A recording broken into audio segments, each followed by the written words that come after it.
વસુદેવ,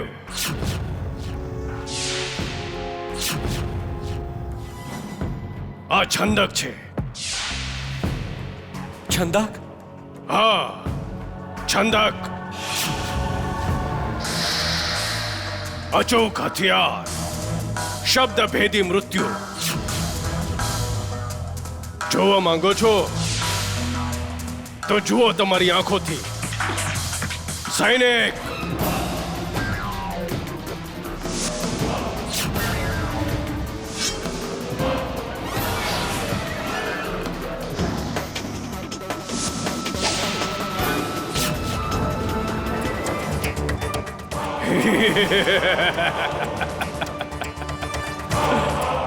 વસુદેવ, છંદક ગોકુળ જઈ રહ્યો છે.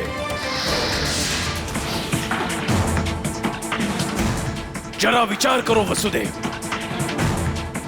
ગોકુળમાં કદમનું વૃક્ષ, વૃક્ષની ડાળી, ડાળી પર બેસેલો કૃષ્ણ, કૃષ્ણના હાથમાં વાંસળી, વાંસળીથી નીકળેલા સૂર.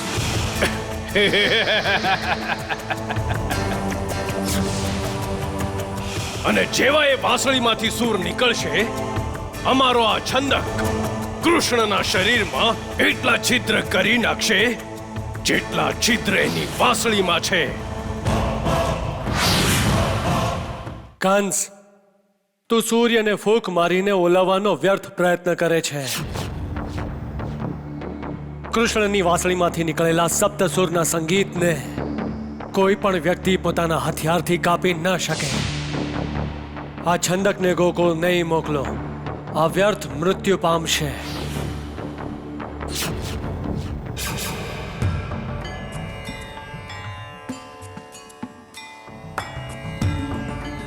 અરે શુભા, આજે એકલી?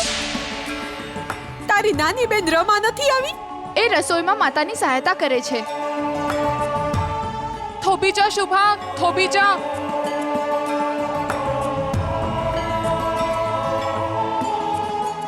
તારા સેથામાં સિંદૂર? તારા વિવાહ ક્યારે થયા શુભા? એ જ દિવસે માસી, જે દિવસે મારા સાસરિયાવાળા મને જોવા આવ્યા હતા. આ તો અનર્થ થઈ રહ્યો છે. હા હા, આ તો અનર્થ થઈ રહ્યો છે. ચાલો ચાલો ચાલો, આપણે શું એમાંથી ડરીએ છીએ? હા, આજે તો ફેસલો થયો જશે. હા, થઈ જશે. હા, ચાલો ચાલો. હા, ચાલો ચાલો ચાલો. અરે, આ બધા અચાનક? આટલા ભોળા બનવાનો પ્રયાસ નહીં કરો સુનંદા. અને આંધળા પણ નહીં બનો. કાકી, અરે ભાઈ, વાત શું છે? તમને ક્રોધ કઈ વાતનો આવે છે? પંતજી, આપની પુત્રી શુભા આખું ગામ દૂષિત કરે છે. કુંવારી હોવા છતાંય વિવાહિતા બની ગઈ છે. સેથામાં સિંદૂર ભરે છે. અને તમે દર્શક બનીને જોઈ રહ્યા છો. અમે નથી ઈચ્છતા પંથજી. શુભાના કારણે અમારી દીકરીઓ પણ ઉદ્દંડ થઈ જાય. કાન ખોલીને સાંભળી લે સુનંદા. જો શુભાના વિવાહ થઈ ગયા હોય તો એને સાસરીએ મોકલાવી દે. નહીં તો એના સેથામાં કંકુ ના પૂરો. ભૂલતા નહીં, રમાના પણ વિવાહ થવાના છે. હા હા, યાદ રમાના પણ રાખજે. વિવાહ થવાના છે. હા હા, ચાલો ચાલો ચાલો બધા ચાલો. હા ચાલો. પ્રણામ પ્રભુ. કલ્યાણ મસ્તુ. પ્રભુ, મને તો પિતાશ્રી બ્રહ્મદેવની ચિંતા થવા લાગી છે. એ ભ્રમિત થઈ ગયા છે અને એ તો આપને પણ પોતાની લીલાના પ્રભાવમાં લાવવા ઈચ્છે છે. એમને ક્ષમા કરજો પ્રભુ. દેવર્ષિ, ચિંતા શું કામ કરો છો? પિતામહ મને એક સુંદર અવસર આપી રહ્યા છે. અવસર ભગવાન? હા દેવર્ષિ, ગોકુળની ગોપીઓ ઈચ્છે છે કે હું એમના ઘરે એમની સાથે નિવાસ કરું.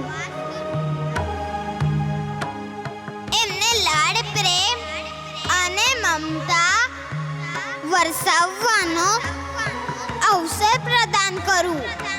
પરંતુ પ્રભુ, દેવર્ષિ પિતામહ બ્રહ્મદેવ જ્યારે એમની માયા રચાવશે ત્યારે એ માયાનો જ આધાર લઈને હું મારી લીલા કરીશ. હે લીલાધારી, આપની લીલા તો આપ જ જાણો. નારાયણ નારાયણ. ગોકુળની ગોપીઓના મનની દરેક ઈચ્છા પૂર્ણ કરી દઈશ. એનાથી પિતામહ બ્રહ્મદેવના અહંકારનો વિનાશ થશે અને એ સાથે જ ગોપીઓના મનની ઈચ્છા પણ પૂર્ણ થઈ જશે. ધન્ય છો પ્રભુ આપ. આપની લીલા ધન્ય છે.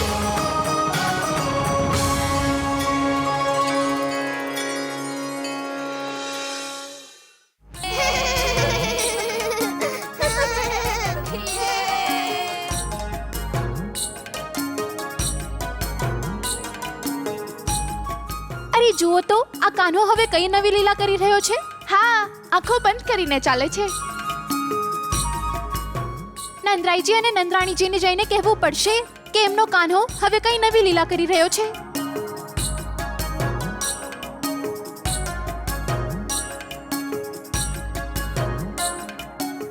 કન્હૈયા, મૈયા, આ તું શું કરે છે?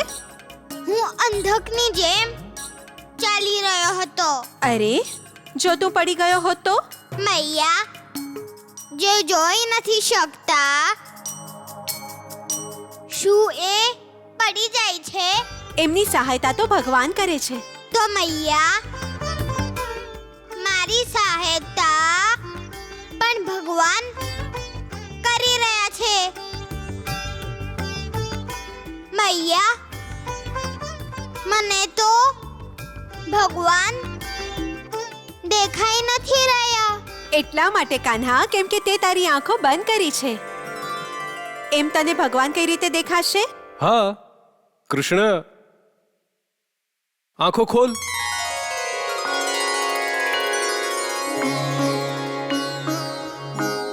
શું કરતો હતો તું? કાન્હા, તું દાદીમાની નકલ કરી રહ્યો હતો? નહીં મૈયા, દાદીમાની નહીં,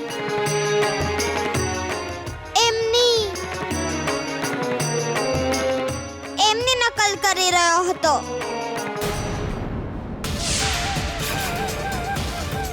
એ મામાશ્રીનો સેવક છે.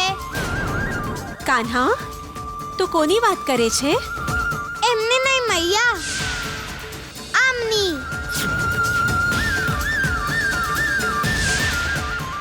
જેવી મેં આંખો ખોલી, આ રાક્ષસીઓ મારી સામે ઊભી હતી.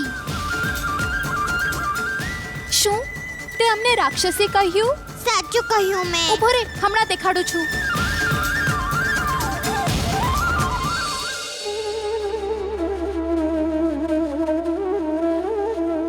શું જોવો છો માં? તારા સેથામાં પૂરેલું આ કંકુ. રમા, હા માં. એક કપડું લઈને આવ. મારે તારી બહેનના સેથાનું આ કંકુ લૂછવું છે. ઊભી રે રમા. ક્યાંય જવાની કોઈ આવશ્યકતા નથી. મારા સેથામાં સિંદૂર ભરેલું જ રહેશે. હું સૌભાગ્યવતી છું. ઉદ્દંડ. શુભા, માનો હાથ છોડો. મારા સિંદૂરનું અપમાન મારા પતિનું અપમાન છે, જે હું ક્યારેય સહન નહીં કરું. શુભા, સાંભળ્યું નહીં તે?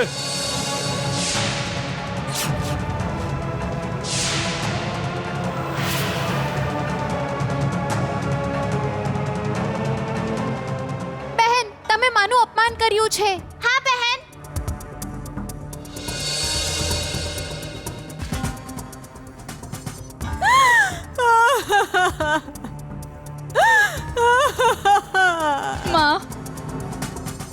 ક્ષમા પ્રાર્થી છું માં. તને કેમ નથી સમજાઈ રહ્યો દીકરી?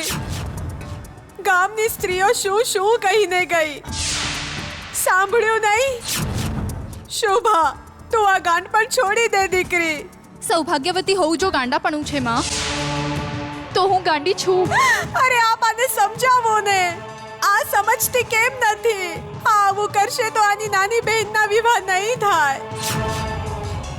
જો દીકરી, એનું પણ એક માર્ગ છે પિતાશ્રી. તમે મને મારા સાસરીએ મૂકી આવો, હું ત્યાં મારા પતિ સાથે રહીશ, એમની સેવા કરી એમની બીમારી દૂર કરીશ. સાંભળો તો, યશોદા, તમે વિચલિત કેમ છો? કૃષ્ણ આંધળો બનીને કેમ ચાલતો હતો? આ વિચારીને મારું મન વ્યાકુળ થઈ રહ્યું છે. યશોદા, કૃષ્ણ કોઈ રમત રમતો હશે. પરંતુ આવી રમત કેમ રમી રહ્યો હતો એ? અરે બાળક છે, કોઈ પણ રમત રમી શકે છે. કદાચિત આપ એક વાત ભૂલી ગયા છો. દાદીમાએ શું કહ્યું હતું? કૃષ્ણની દરેક રમત એક સંકેત હોય છે, અને સાથે જ કોઈ નવા સંકટનો સંકેત પણ આપે છે. મૈયા, મને ભૂખ લાગી છે. હું તારી જ પ્રતીક્ષા કરતી હતી કાન્હા. ચાલ આવ, હું તને જમાડું છું. ચાલ. કૃષ્ણ, જી પિતાશ્રી.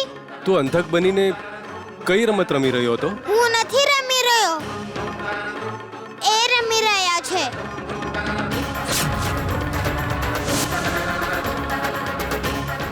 એ પિતાશ્રી, બહુ જ ભયંકર રમત રમવા એ આવી રહ્યા છે. કાન્હા, આ તો કોની વાત કરે છે? છોડો ને મૈયા, ચાલો, મને બહુ જ ભૂખ લાગી છે. કાન્હા, હવે કયું સંકટ આવવાનું છે? સંકટ? કોઈ સંકટ નથી પિતાશ્રી, હું છું ને, કોઈ સંકટ નથી. ચાલો મૈયા, ભૂખ લાગી છે. પરંતુ અરે,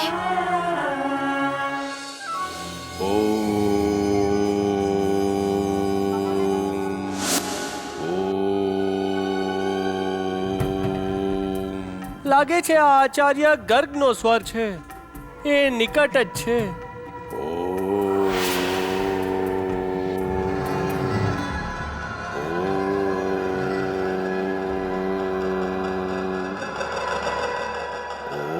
આચાર્ય ગર્ગ, છંદકના પ્રણામ સ્વીકાર કરો. હવે તો તમે એના પણ પાત્ર નથી રહ્યા કે હું તમને દીર્ઘ જીવનના આશીર્વાદ આપું. આ સંસાર તમારા વિના અધિક સુરક્ષિત રહેશે. છંદક, કેમ ભગવાનને તમે દુખી કરવા માંગો છો? હું સદા એ જ કાર્ય કરું છું જે ભગવાનને દુખી કરી દે. પરંતુ કેમ? ભગવાન સામે પ્રતિશોધ લેવો છે મારે. એમણે મને જીવન તો આપ્યું, પરંતુ નેત્ર ના આપ્યા. અનંત અંધકારમાં ધકેલી દીધો. એટલે હવે હું એ લોકોની સાથે છું જે ભગવાનની આ દુનિયામાં અંધકાર ફેલાવવા ઈચ્છે છે. હું કંસની સાથે છું, અંધારું ફેલાવીશ. ભગવાનને દુઃખ થશે તો મને આનંદ થશે. છંદક, તું એટલો અભિશાપિત થઈ ચૂક્યો છે કે કોઈ પણ ઉપચાર હવે કામ નહીં કરે.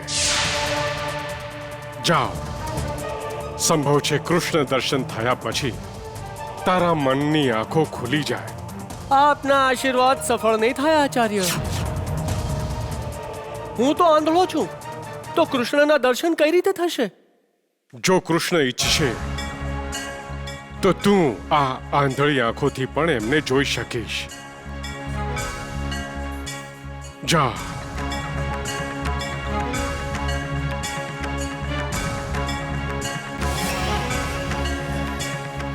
સાવધાન છંદક, પોતાના કામમાં અસફળ નહીં થતો. સંસાર કહેશે કે કૃષ્ણને આંધળાએ માર્યો છે. મારા નામ પર પુરાણ લખવામાં આવશે. હું અમર થઈ જઈશ. માં, મારા મોઢેથી જે પણ અપશબ્દ નીકળ્યા એ માટે તમે મને ક્ષમા કરી દેજો અને મારા વૈવાહિક જીવન માટે કામના કરજો. એક વાત યાદ રાખજે દીકરી, જ્યાં સુધી તારા માતા પિતા જીવિત છે ત્યાં સુધી એમના ઘરમાં, એમના હૃદયમાં, એમના પ્રેમમાં તારો અધિકાર હંમેશા રહેશે. ભલે ગમે તેટલું હું તને ખરાબ બોલું, પણ તારું ખરાબ હું ક્યારે ન ઈચ્છી શકું દીકરી, ન ઈચ્છી શકું દીકરી. માં,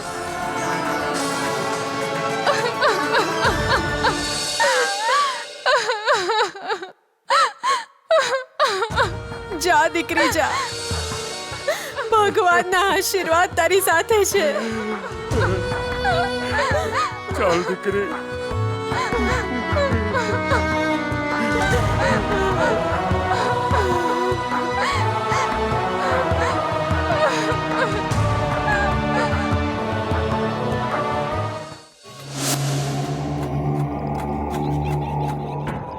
દીકરા, કોઈ યાત્રા પર જઈ રહ્યો છે?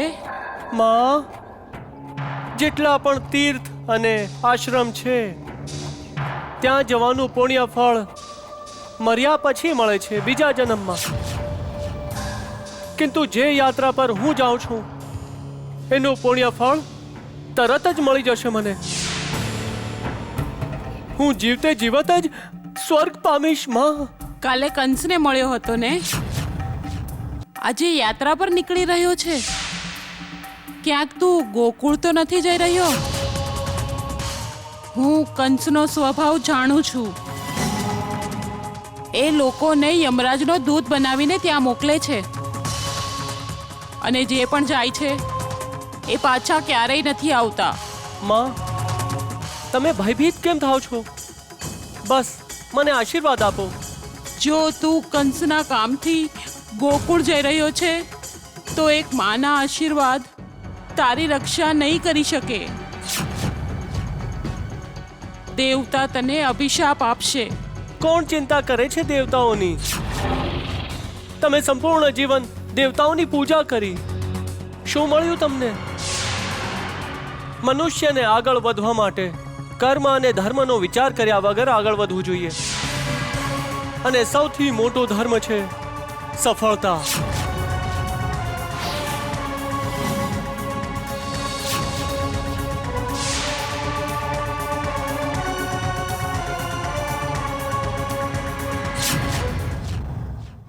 હે પ્રભુ, મારા દીકરાના પાલન પોષણમાં મારાથી કઈ ભૂલ થઈ ગઈ છે. એ રાક્ષસી પ્રવૃત્તિનો થઈ ગયો છે. પ્રભુ, મારી પ્રાર્થના સાંભળી લો, મારી પ્રાર્થના સાંભળી લો અને એના મનની આંખો ખોલી દો. ભગવાન, એના મનની આંખો ખોલી દો.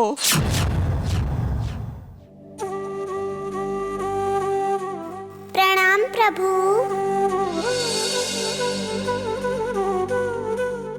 માના દ્વારા આપે જે સંકેત છંદકને આપ્યો એ છંદક સમજ્યો નથી પ્રભુ. છંદક પર પ્રતિબંધ લગાડવાનો પ્રયાસ મહર્ષિ ગર્ગે પણ કર્યો, પરંતુ એ પણ નિષ્ફળ રહ્યા હતા. રાધે છંદકને એની તપસ્યાનું ફળ આપવાનો સમય આવી ગયો છે. છંદક દ્વારા મામાશ્રીને પણ મારે સંકેત આપવાનો છે. આપની લીલા આપ જ જાણો પ્રભુ. જય શ્રી કૃષ્ણ, જય શ્રી કૃષ્ણ, જય શ્રી કૃષ્ણ.